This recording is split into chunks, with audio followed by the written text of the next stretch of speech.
আমি সব বুঝি আর কেউ কিচ্ছু বোঝে না, এই আমির বোঝাতে কিন্তু এই সব তরি ডুবে গেছে। আমি একটা কথা বলেছি, একটা কথার ভুলে আর একটা কথা না বলাতে কিন্তু এই পরিবর্তন। আমি আর উল্লেখ করতে চাই না, আপনারা ভালো করে বুঝে নেন। ভালো করে জানতে হবে যে আমাদের দেশ চালায় কিন্তু রাজনীতিবিদরা। আমরা মনে করি ডিসিএসপি অনেকে দেশ চালায়, কিন্তু এই জায়গায় যদি টেকসই এবং সঠিক পরিবর্তন না হয়, সেই আগের পচা মানুষের রাজনীতি যদি থাকে, তাহলে আমাদের জন্য কোনো পরিবর্তন হবে না। এই জন্য একটি কথা আমাদের মনে রাখতে হবে, আমাদের নেতার পরিবর্তন দরকার নাই, নেতা অটোমেটিক আল্লাহ তৈরি করবেন, কিন্তু নীতির পরিবর্তন আমাদের দরকার। এরপরে আমি সুনির্দিষ্টভাবে আপনাদের কাছে 5টি বিষয় বলবো যে কেমন বাংলাদেশ চাই। এক্ষেত্রে 5টি বিষয় 5 মিনিটের মধ্যে শেষ করার জন্য চেষ্টা করব। 1 নম্বর, আইনের শাসন চাই। আইনের শাসনের অন্যতম একটা দিক হচ্ছে দায়িত্বশীলকে নাগালের মধ্যে পাওয়া। প্রধানমন্ত্রী, রাষ্ট্রপতি তারা এমন এক কবজার মধ্যে থাকবেন, কোনোদিন তাদেরকে দেখবে না। জীবনে বাজার করার জন্য আসে নাই, জীবনে বাংলাদেশের হাসপাতালে ট্রিটমেন্ট নেওয়ার জন্য আসে নাই। তার বাজার কে করে, বাজার অন্যদের হুঁশ নাই তার। এই জন্য যারা দায়িত্বশীলতার জায়গায় থাকবেন, সপ্তাহে 2 দিন তাদেরকে বাজারে আসতে হবে, আইন করতে হবে।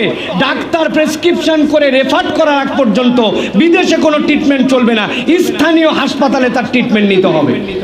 এটা যদি আমরা করি, এই মানুষগুলো তখন দায়বদ্ধতার জায়গায় আসবেন।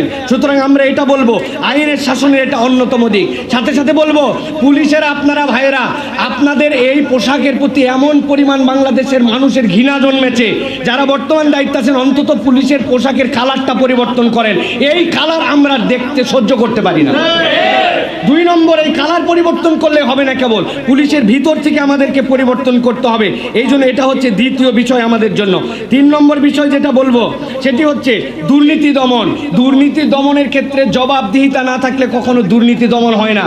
যেই দুর্নীতি দমন কমিশন আমরা দেখেছি, এই দুর্নীতি দমন কমিশন সবচেয়ে বড় দুর্নীতিবাজ, যারে মন চাইছে তারে তারা ফাঁসাইছে দুর্নীতিতে। সুতরাং এইরকম সর্ষের ভিতরে ভূত, এই সর্ষা দিয়ে ভূত তাড়ানো যাবে না, ঠিক কিনা? এই জন্য আমরা বলবো, দুর্নীতি দমন করতে চাইলে জবাবদিহিতামূলক আমাদের জন্য একটা সংস্কৃতি দরকার। এরপরে তৃতীয় যে বিষয়ের কথা বলবো, সেটা হচ্ছে নৈতিক শিক্ষার পরিবর্তন। শিক্ষা ব্যবস্থাতে যেভাবে রন্ধ্রে রন্ধ্রে, আমরা এর আগেও সেমিনার করেছি, সেই শিক্ষা ব্যবস্থা রন্ধ্রে রন্ধ্রে যে পচন ঢুকানো হয়েছে, এটার থেকে বের না হলে জাতি কখনো পরিবর্তিত হতে পারে না। এক্ষেত্রে আমার ক্ষুদ্র একটি পরামর্শ আছে, সেটি হচ্ছে ধর্মীয় অনুশাসন মেনে আমাদের নৈতিক শিক্ষা আমাদেরকে দিতে হবে। কোনো ধর্মের উপরে কোনো ধর্মের শিক্ষা চাপায় দেওয়া যাবে না। বলবেন বিষয়টি কীরকম? আমি যদি ছোট্ট একটু ব্যাখ্যা করি, ইসলামী অনুশাসনে একজন মেয়ের জন্য হিজাব, একজন মেয়ের জন্য পর্দা পর্দার বিধান আছে, কিন্তু হিন্দু ধর্মে কিন্তু এই বিধানটা নাই। সুতরাং আমি যদি ইন জেনারেলি এটা চাপাই দেই, তাহলে অন্যায় হবে। এই জন্য ধর্মীয় অনুশাসন মেনে আমাদেরকে সেই শিক্ষা কার্যক্রমেতে আগাতে হবে। ইসলাম কখনো সমকামিতাকে সমর্থন করে না, LGBTQ-কে সমর্থন করে না।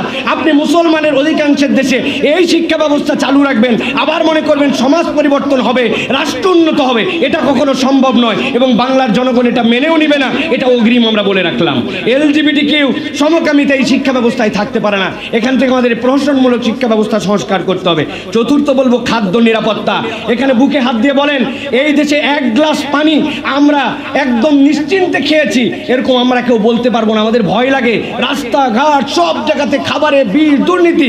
সুতরাং আমি আমার বাংলাদেশকে দেখতে চাই যে আমার খাদ্যে আমার কোনো বিষ থাকবে না, আমার খাদ্যে কোনো মরণ কিছু যুক্ত হবে না। এক্ষেত্রে আমাদের জন্য খুবই গুরুত্বপূর্ণভাবে উদ্যোগ নিতে হবে। সর্বশেষ একটি বিষয় বলতে চাই, সেটি হচ্ছে পরামর্শের ভিত্তিতে আমাদের রাষ্ট্র গঠন করতে হবে। পরামর্শ যদি না থাকে, তাহলে কেবলমাত্র যদি মনে করে দায়িত্ব যে পাইছে আমি সব বুঝি আর কেউ কিচ্ছু বোঝে না, এই আমির বোঝাতে কিন্তু এই সব তরি ডুবে গেছে।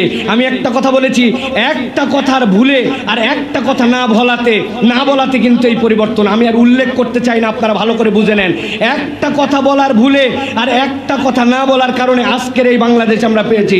সুতরাং আমি সব বুঝি, ক্ষমতা পাইলাম, পরামর্শ নিব না, এটা হতে পারে না। পরামর্শের ভিত্তিতে আমাদের এই দেশকে গঠন করতে হবে। লাস্ট একটা কথা বলতে চাই, আমরা ম্যানুফ্যাকচারার কান্ট্রি হইতে পারি নাই, আমরা অ্যাসেম্বলার কান্ট্রি হয়েছি। সুতা কিনে এক দেশ থেকে, মেশিন কিনে এক দেশ থেকে, তেল কিনে এক দেশ থেকে। আমি কেবল প্রোডাক্ট বানাই, সাপ্লাই করি না। অথচ আল্লাহ আমাদেরকে অন্যতম একটা ইন্ডাস্ট্রি ইন্ডাস্ট্রি দিয়েছেন, যে ইন্ডাস্ট্রির মূল্যায়ন কখনো কেউ করে নাই, সেটা হচ্ছে আমাদের কৃষি ইন্ডাস্ট্রি। আমাদের কৃষকদের দিকে নজর দিতে হবে, সিন্ডিকেট ভাঙতে হবে, কৃষককে সম্মান করতে হবে। আল্লাহ প্রদত্ত এমন এক দেশ যেখানে একটা বীজ ফেলতে দেরি, সেখানে গাছ উঠতে দেরি হয় না। সুতরাং এটাতে আমাদের নজর দিতে হবে। 30 সেকেন্ড বলতে চাই, আল্লাহর দেওয়া সফলতার একটা সূত্র আল্লাহ সূরা মায়েদার মধ্যে বর্ণনা করেছেন।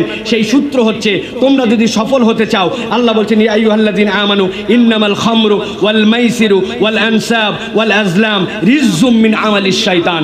যেই দেশের মধ্যে মদ মাদকতা থাকবে, ওই দেশ কখনো উন্নত হতে পারে না। আমার তরুণ সমাজকে হেফাজত করার জন্য পাড়া মহল্লা থেকে আইন করে সকল মদের বার, মাদকতা, চোরাচালান, সিন্ডিকেট চিরতরে বন্ধ করতে হবে। আল্লাহ রাব্বুল আমিন আমাদেরকে এই সুনির্দিষ্ট প্রস্তাবনার আলোকে আমাদের দায়িত্বশীলদেরকে পরামর্শ গ্রহণ করে একটা ইনসাফ আদল ভিত্তিক রাষ্ট্র কায়েম করার তৌফিক দান করেন। ওয়া মা তৌফিক ইল্লা বিল্লাহ। আসসালামু আলাইকুম ওয়া রাহমাতুল্লাহি ওয়া বারাকাতুহু।